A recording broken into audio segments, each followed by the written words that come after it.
Good morning. Welcome to our November series of coffee break sessions where we're really going to focus the next three sessions, today and the next two, on Teams. First of all, welcome. Happy Friday and welcome to November. Super excited to have Peter Niebler with us. Peter is one of our solutions architects and has been instrumental in helping a lot of organizations implement Teams, think about how Teams can be beneficial to their organization, and even do some training. So today's going to be a little different setup than our typical coffee breaks. I see some familiar names in our attendee list, so thanks again for coming back. We've treated the previous versions of these coffee breaks more like a podcast, where it's a conversation between a couple people, and today you're going to see Teams in action. Peter's going to run through some tips and tricks, some hacks, some exciting things that users can start to get a lot of benefit from as it relates to Teams. Our next coffee break, which you should have received all three of those invites in one email, is a little bit more in depth for administrators or people who are thinking about setting up Teams, and not so much in the usage of it, but more in the administration and setup. So if you're here to learn a little bit more and some cool tips and tricks about how to use Teams, you are in the right place. So Peter, good morning and welcome. Good morning. Thanks for having me. Yeah, thanks for joining. So first of all, we have a lot to talk through, and Peter could spend way more than the 30 minutes that we have talking about Teams. It's something he's excited and passionate about, but we really want to make sure that we touch on things that are of interest to you. So please use the Q&A section of Zoom. Type in your question, and we will. I'll be interrupting him and trying to get those questions answered throughout the session. But Peter, Teams, real quickly, Teams has kind of hit the business world by storm. I think lots of organizations were maybe dabbling. Some advanced users of the Microsoft suite maybe jumped in a little bit earlier, but the middle of March came along, and the work from home phenomenon hit us like a storm, like a pandemic, if you will. And I think the proliferation and use of Teams and the development of Teams, because Microsoft leaned in pretty heavily, has really been phenomenal over the last 7 or 8 months. Tell us a little bit about the experiences that you've had and what you've led some of our clients through as they've worked through that. Sure. Yeah, I agree. I think I've been working in the Microsoft space for years now, and anybody else who has can say Microsoft has its hits and misses, and Teams is definitely one of their hits. So as people adopt it, the trend I'm seeing right now is more the questions of like, should I be using this, or how do I implement this within my organization, to, wow, we've got Teams up and running. How do I make it better used within the organization? Whether that's, hey, we want to start moving our file shares out to Teams, or we want to start linking third-party apps to it, or we're going to replace our GoToMeeting, or live events, or Teams Voice, all these other pieces that Teams can do. I think people adopt early with chat functions and some of the basic Teams functions and maybe the calendar, and now they're looking to expand it and use it more as a complete tool. So yeah, I think back in March and April it was adopted real quickly as a way to do online meetings and some video meetings. And we're kind of at that next stage for many organizations as they look to expand it. So great. Well, I think everybody's ready to see your screen and start to see some tips and tricks. So if you want to switch to that, and I'll be monitoring the question and answer window here, and I'll interrupt you as the questions come in. Sure. So let me get that set.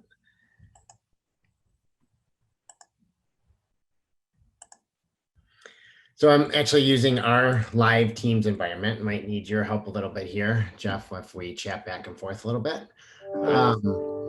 But some of the first things I wanted to go through is just basic tips and tricks. People have started to use Teams, and sometimes these things go a long way just to your everyday use of Teams.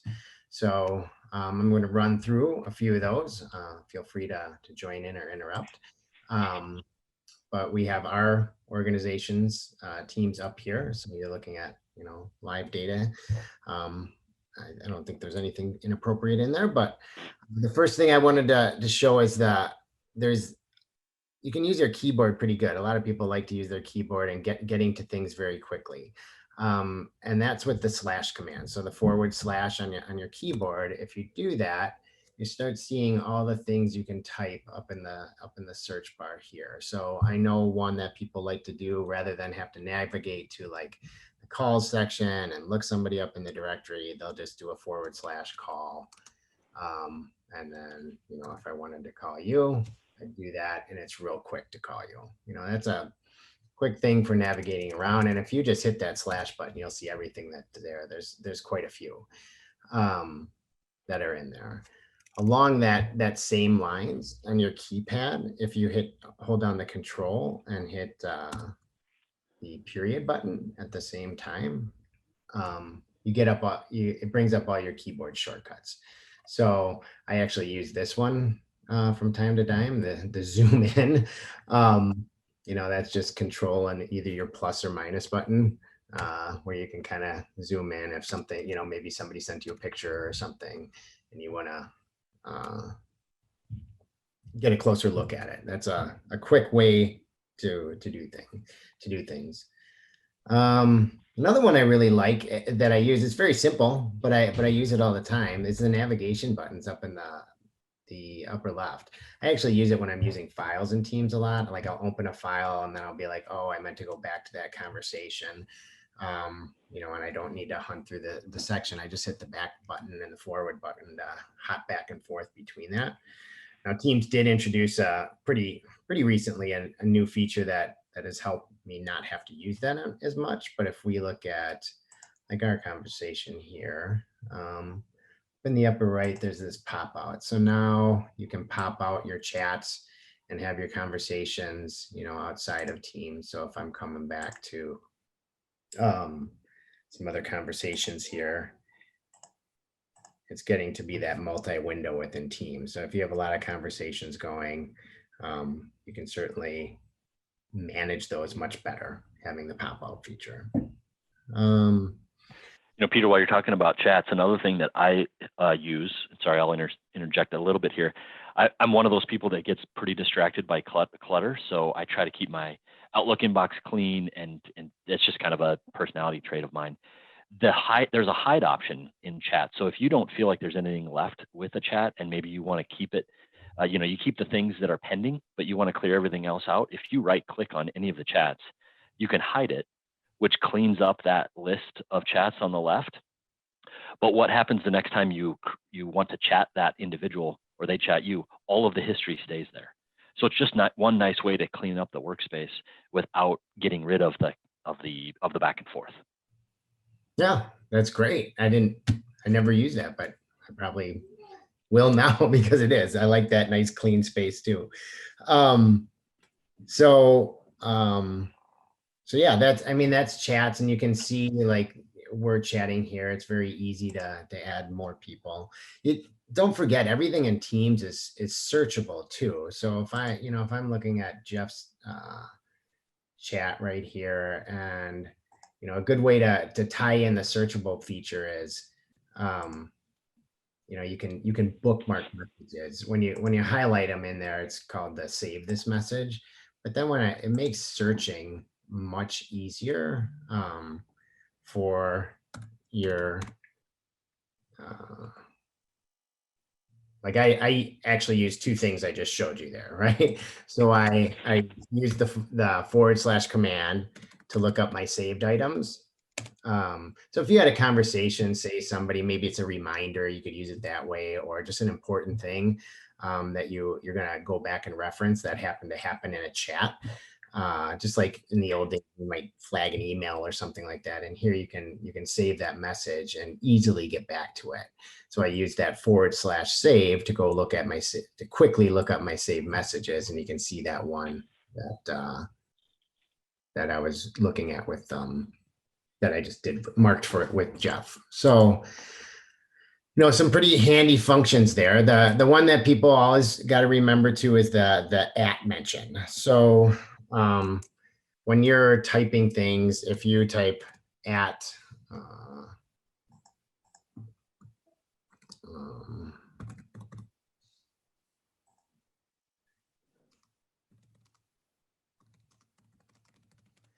and I'm just starting a conversation. What that's going to do is that's going to work with Jeff's notifications to tell him that he got, that there's a message out there, or if someone did that inside of a team or a group conversation, Jeff is going to get a notification that, hey, you've been mentioned somewhere.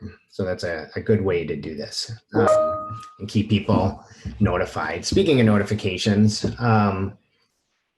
up in the upper right where your account is, your picture up here, I'll show you in just a second how to quickly add some notifications, but there are a lot of settings in here. And if you click your picture and hit settings, if you want to get pretty in depth and find out where all these pieces are, there's a whole notification section in here. There's a general section for what you want to see.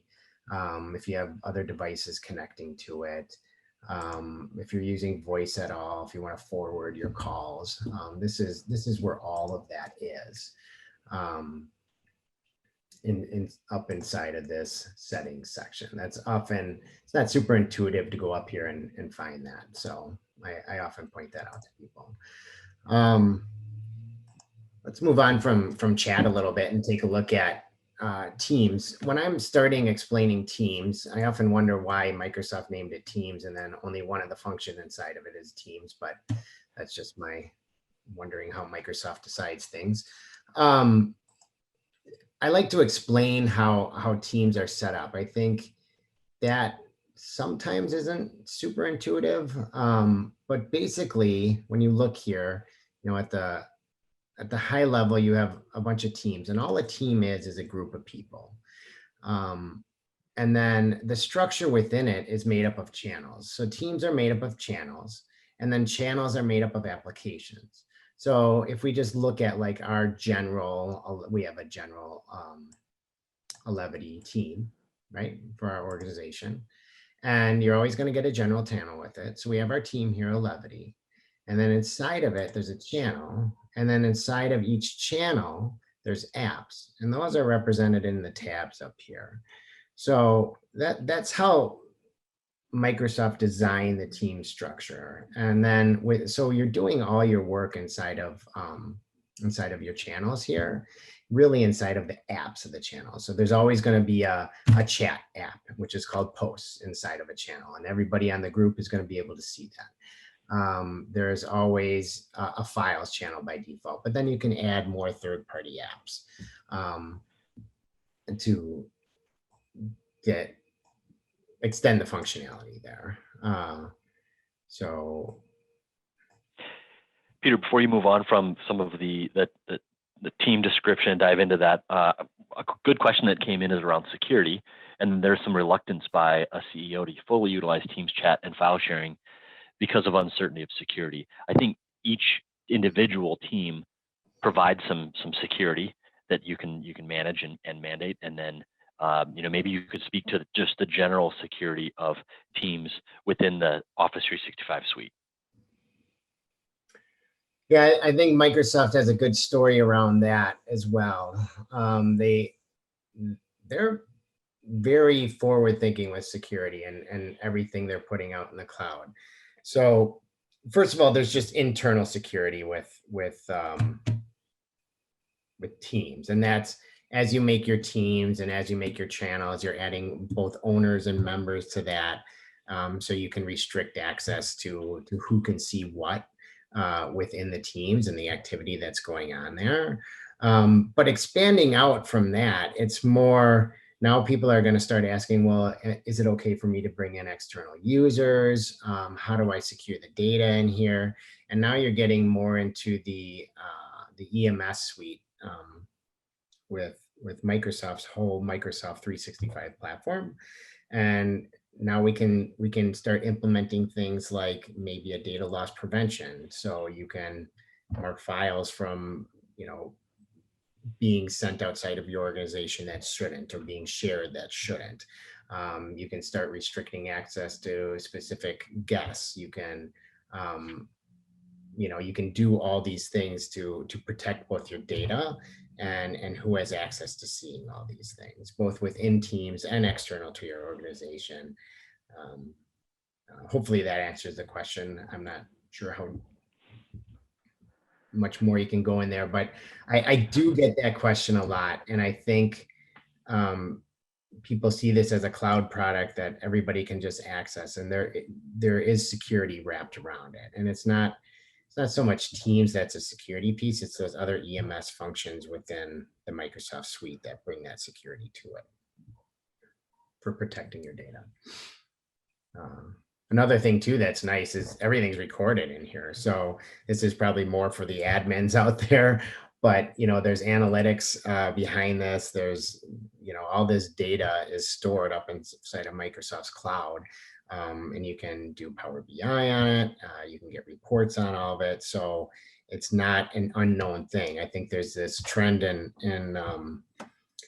IT right now. The buzzword is self-service IT. And I think us as IT managers sometimes make this mistake. We restrict things, we lock things down so much, and don't give people necessarily the tools to do their job, like Teams. And what do? They go out and figure out a way around it. They'll go out and get Dropbox for sharing files or something like that, where if you give people a tool like Teams that has a security story around it, and you're storing files in your tenant, and you're keeping tabs on all those things, well, now you're minimizing that self-service IT and giving people the tools to do their job. So that was a little long-winded, but No, that's good. Thanks. So the other thing I think people are starting to do inside of Teams is files. I'm getting people moving their files, whether they're on their servers on premise, or trying to get people out of some type of like other cloud storage application into Teams. The engine behind Teams that's really storing all the files is SharePoint. So sometimes people will interchange SharePoint and Teams, but there's a SharePoint site behind every channel, and there's a document library within that SharePoint site that stores those files.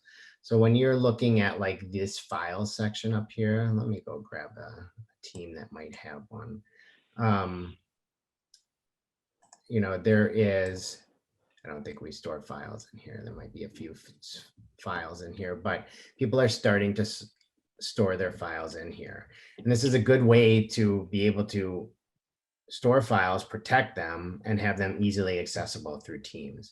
I can show you an example of a good use of just quick file in here. The other day I was working on a project. So we started this group chat, and a colleague of mine and I both had to get around to a bunch of people we were, making sure they had access to what they needed to on this project. So I just quick threw an Excel doc in here, and we use that as a checklist.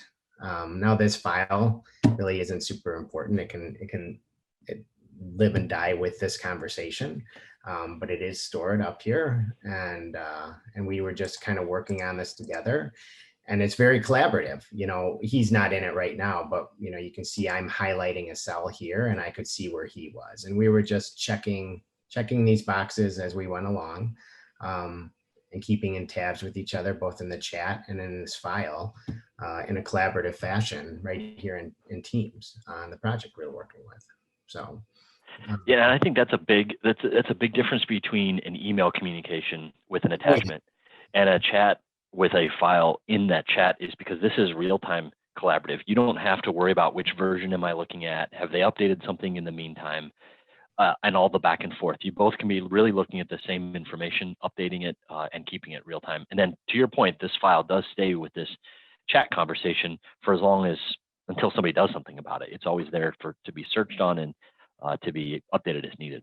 Yeah, if we need to go back and say, hey, did we actually get to that person, or say our help desk gets a call, or our service desk gets a call, and we can refer back to this and look at that. But it clears out all that noise of that inefficient communication, either through email or some other means that's not collaborative, like you can right here in Teams.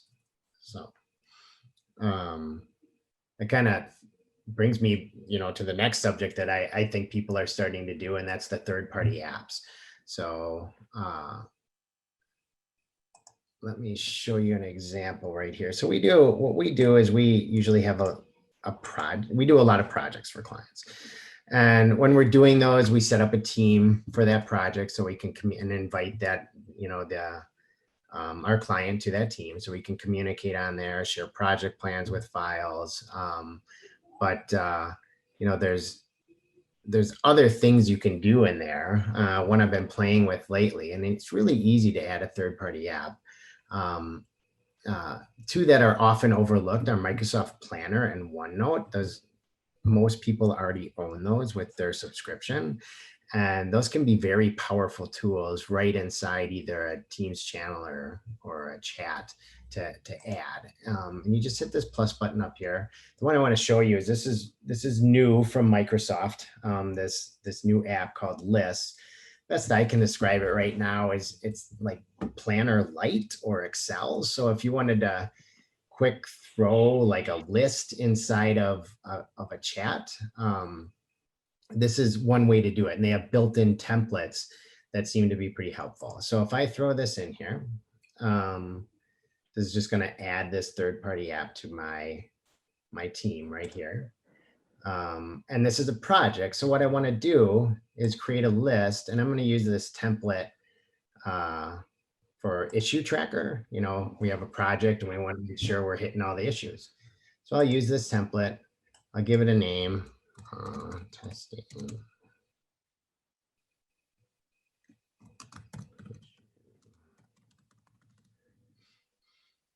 And I'll just hit create. It's going to throw this in here. So right in this one team where I'm keeping track of everything that's going on in this project, instead of like having to make an Excel sheet or something like that, I'm using this template to add new items. And this is pretty valuable. I can give it a description. I can assign it to a person. I can keep track of a status. I can even upload attachments in here too, and those will go right into the file section right in this team. And keep track of issues, and again, it's collaborative, right? Everybody inside of this team, this group, has access to it. So that was pretty much everything I wanted to get through. I really wanted to hit on kind of those tips and tricks, everyday use. Wanted to make sure that people know files are a good use of Teams.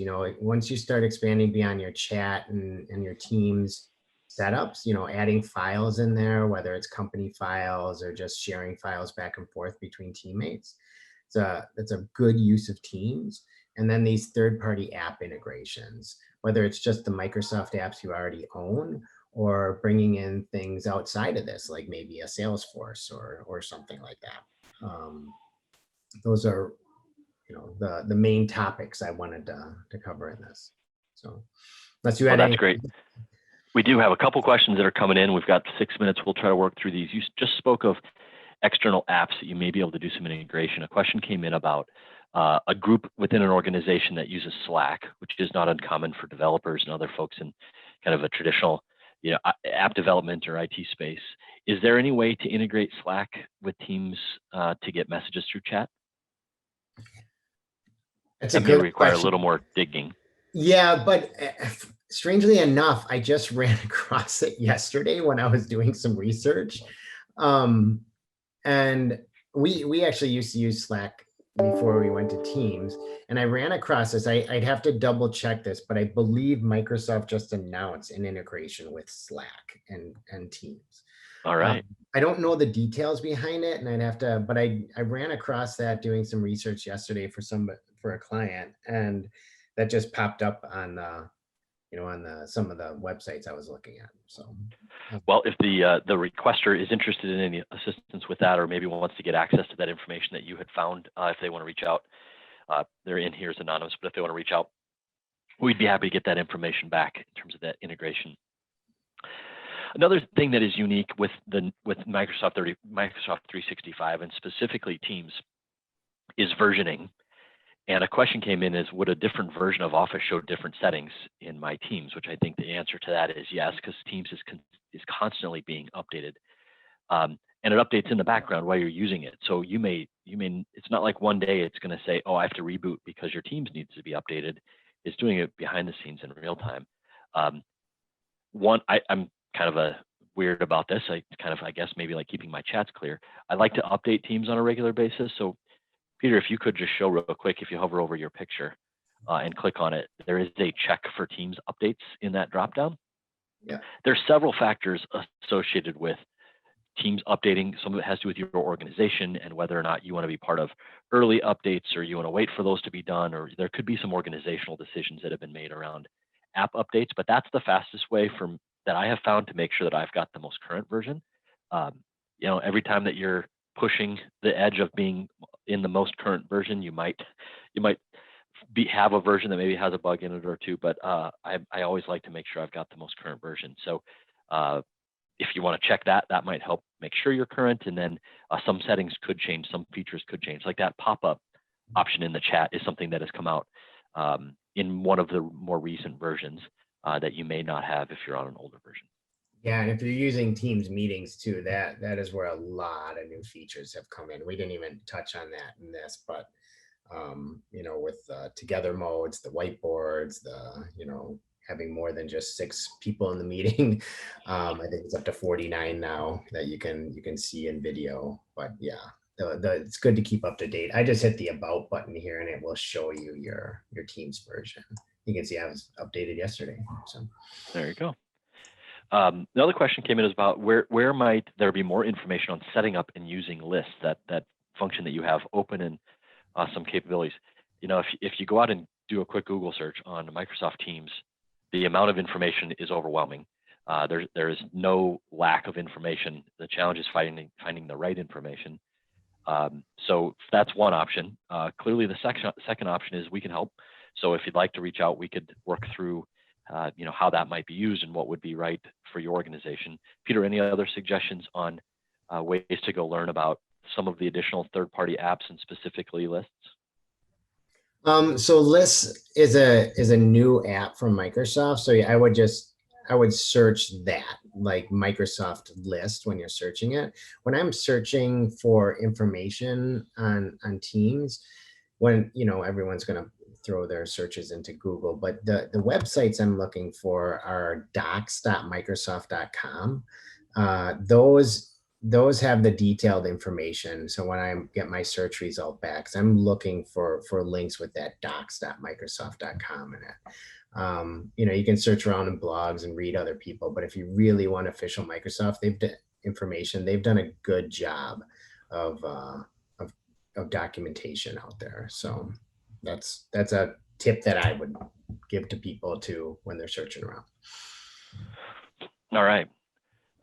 We probably don't have time for additional questions to wrap up here, but it's super important that if you have interest in any advanced features or you need some assistance in training, the amount of requests that we're getting to help put some training together for clients has really exploded lately. So we're happy to help with that if we can.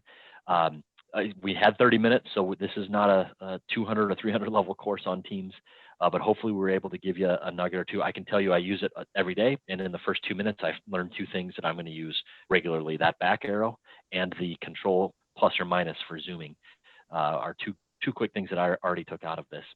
So reach out to us if we can help in any way. We'd love to help you make sure that you're utilizing the tools that you're already paying for, but utilize them to the fullest. Also, if you have more interest in more advanced features, if you would want to collaborate with vendors, people outside of your organization, if you'd want to collaborate with customers like we do when we're working on our projects, there's a whole nother level of using Teams outside of your organization. You want to make sure you work through the security and all of those things, but that extends Teams beyond your organization. We'll work to address some of those questions. Again, 100-level course in our next coffee break session, so please register for that. And if at any time we can be of assistance, don't hesitate to reach out. Peter, thanks for your time. Have a great weekend. Enjoy the beautiful weather here in central Wisconsin. Thanks everyone that joined, and we'll talk to you soon. Yeah, thanks. Take care.